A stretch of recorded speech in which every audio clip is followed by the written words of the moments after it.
الحمد للہ رب العالمین والصلاة والسلام علی نبینا محمد صلی اللہ علیہ وسلم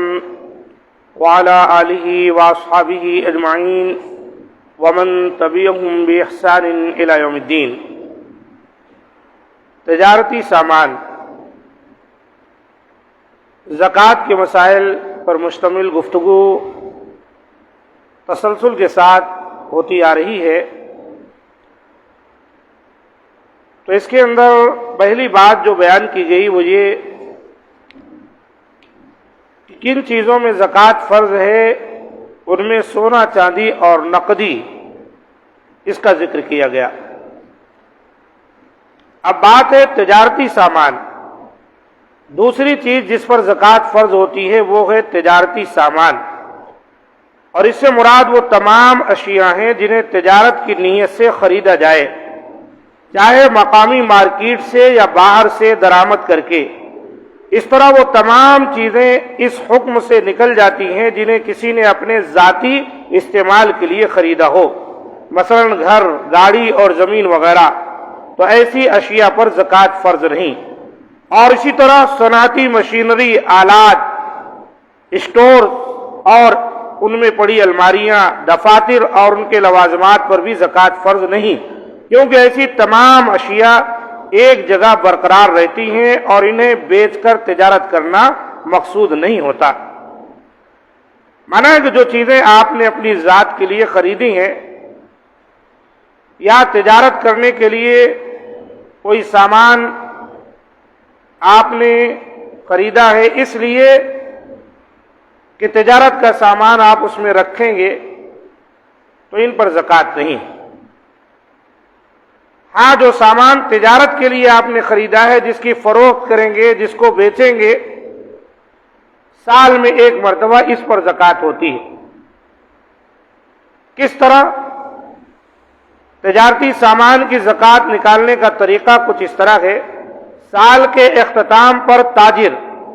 چاہے فرد ہو یا کمپنی، اس کو چاہیے کہ وہ اپنے تمام تجارتی سامان کی مارکیٹ کے موجودہ ریٹ کے مطابق قیمت لگائے، پھر اس میں سال بھر جو نقدی کرنسی رہی ہو اسے اس میں شامل کر لے۔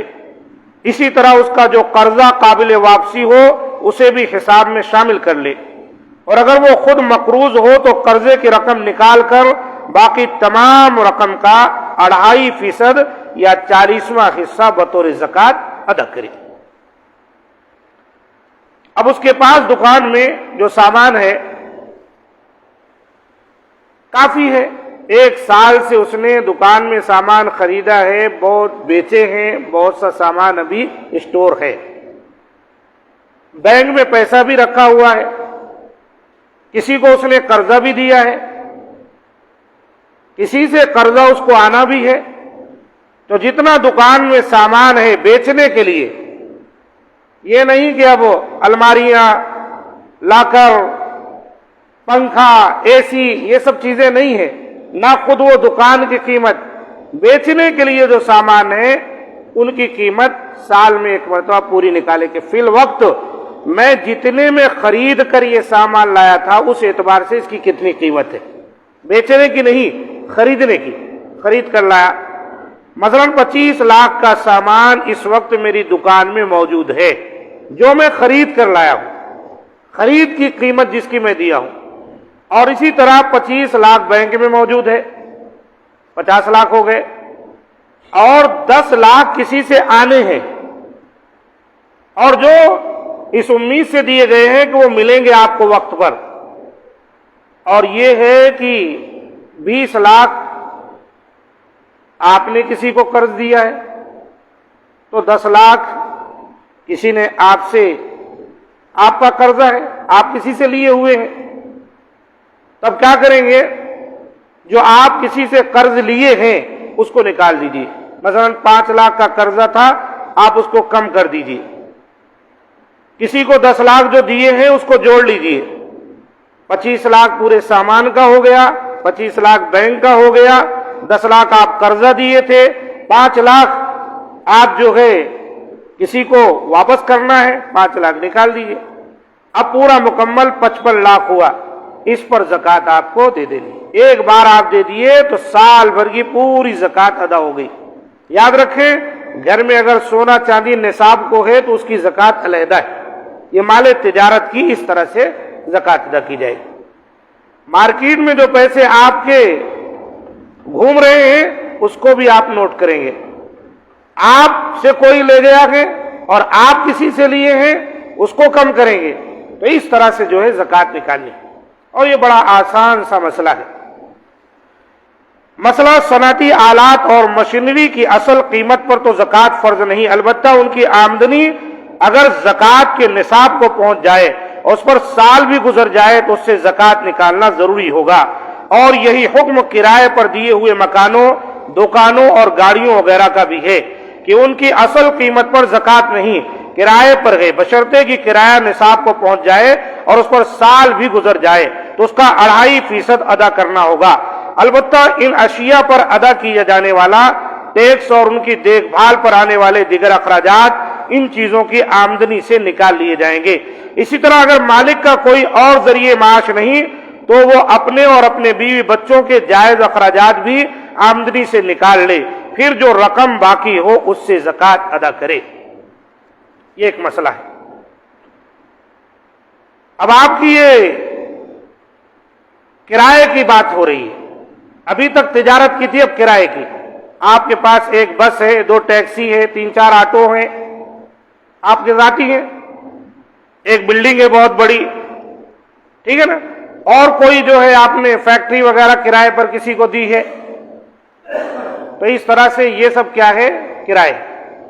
تو ان پر تو زکوٰۃ نہیں ہے، آپ کے خریدے ہوئے گھر پر زکوٰۃ نہیں ہے، بلڈنگ میں جس میں آپ رہتے ہیں یا کرائے پر دیے ہیں زکوٰۃ نہیں ہے، اور اسی طریقے سے اور بھی کوئی اس طرح کا مسئلہ ہے، گاڑی موٹر جن کا ذکر کی زکوٰۃ نہیں۔ ہاں، ان سے جو مال ملتا ہے، کرایہ آتا ہے، بینک میں آپ جمع کرتے ہیں، بسوں کا کرایہ آتا ہے، آمدنی ہوتی بینک میں جمع کرتے ہیں، کوئی فیکٹری ہے 1 ایکڑ پر پھیلی ہوئی، اس میں کوئی کرائے سے رہتا ہے، جو آتا ہے کرایہ آپ بینک میں جمع کرتے ہیں۔ اب یہ بینک میں جو بھی جمع کیے، جو بھی آیا، اہل علم کہتے ہیں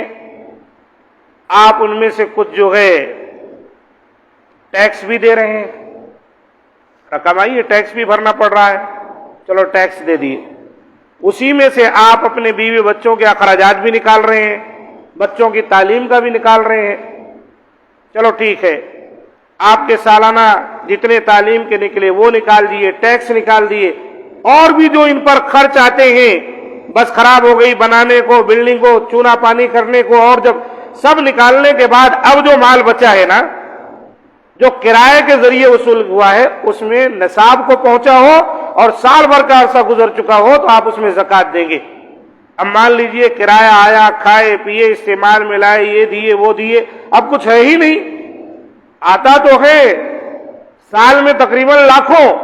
لیکن اپنی ضروریات پر خرچ ہو رہا ہے، بچوں کی تعلیم پر خرچ ہو رہا ہے، مینٹیننس جو نکلتے ہیں ان پر خرچ ہو رہا ہے، تو کوئی زکوٰۃ نہیں۔ کچھ صدقات خیرات جب آتے ہیں، جیسے ہی آپ کو رینٹ کا کرایہ آیا ایک بلڈنگ سے 10 لاکھ روپے 5 لاکھ روپے، اسی وقت آپ کو صدقات خیرات کر دیجیے۔ اور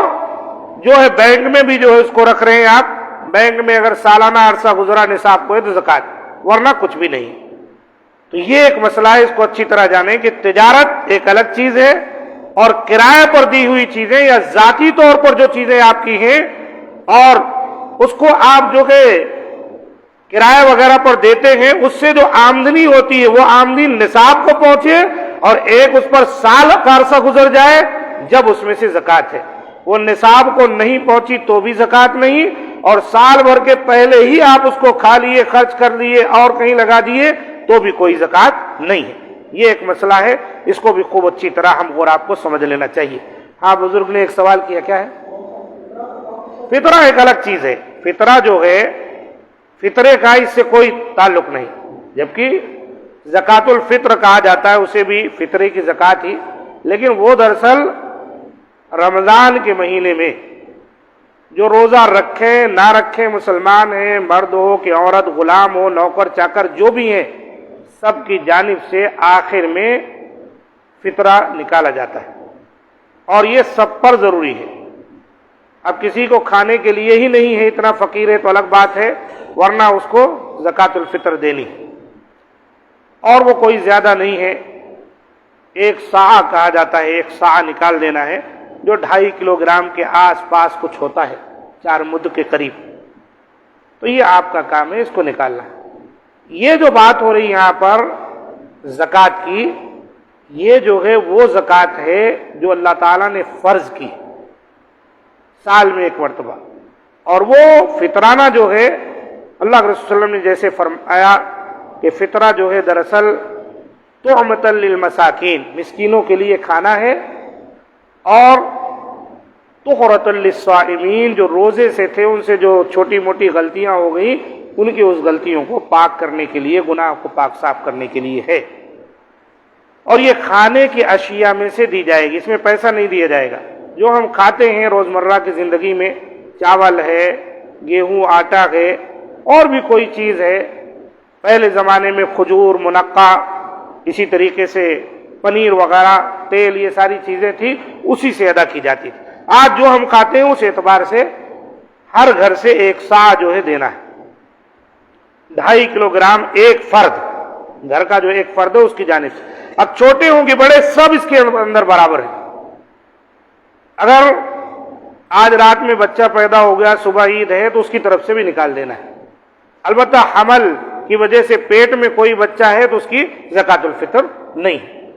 یہ کچھ مسائل ہیں جو آپ کے سامنے بیان کیے گئے، انشاءاللہ باقی باتیں آگے بھی آتی رہیں گی۔ ھذا ما عندی، سبحان ربک رب العزۃ عما یصفون، وسلام علی المرسلین، والحمد للہ رب العالمین۔